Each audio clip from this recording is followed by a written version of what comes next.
তুমি নিজেকে বারংবার জেনে বুঝে এমন পরিস্থিতিতে ফেলেছ যেখানে তোমার ঈমান পদে পদে কঠিন পরীক্ষার সম্মুখীন হবে। এখানে জিনিসটা বোঝার চেষ্টা করুন, ঈমানের জন্য ক্ষতিকর হবে জেনেও আপনি বারবার নিজেকে এমন পরিবেশের সম্মুখীন করেছেন এবং নিজেকে বুঝিয়েছেন আমি এটা সামলে নিতে পারবো। আপনি নিজেকে এমন সব বন্ধু আত্মীয় স্বজন দিয়ে পরিবেষ্টিত করে রেখেছেন যারা খারাপ কাজ করে, খারাপ কথা বলে, অশ্লীল জিনিস দেখে, কিন্তু আপনি নিজেকে বুঝিয়েছেন আমি তাদের মতো না।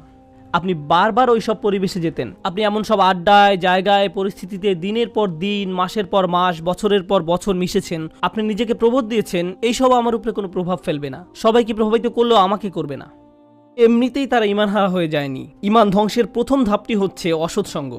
তারা নিজেদেরকে সন্দেহজনক পরিস্থিতিতে ফেলে রাখত আর তারা ভাবতো এতে তাদের উপর কোনো প্রভাবই ফেলবে না। আমি একটি হালকা উদাহরণ দিব, আশা করি পয়েন্টটা আপনারা বুঝতে পারবেন।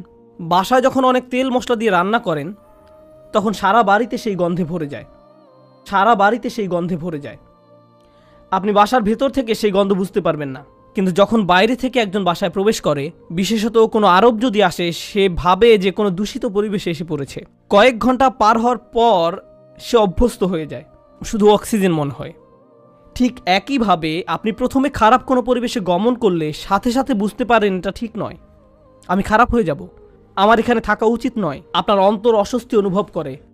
কিন্তু আপনি যদি বারবার এই পরিবেশে যেতে থাকেন, তখন কি হবে? আপনি আর খারাপ বোধ করবেন না। কেউ যদি জীবনে প্রথমবার কোনো ধূমপায়ীর পাশে বসে, তখন সিগারেটের গন্ধে সে কাশতে থাকবে, চোখ দিয়ে পানি আসবে, ফ্রেশ বাতাসের জন্য ছটফট করবে এবং সে দ্রুত সেই জায়গা ছেড়ে চলে যেতে চাইবে।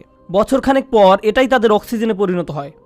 সিগারেট ছাড়া তারা নিঃশ্বাসও নিতে পারে না। তাহলে প্রথম সমস্যা হলো আপনি নিজেকে অসৎ পরিবেশে ফেলে রাখেন। ফাতানতুম আনফুসাকুম।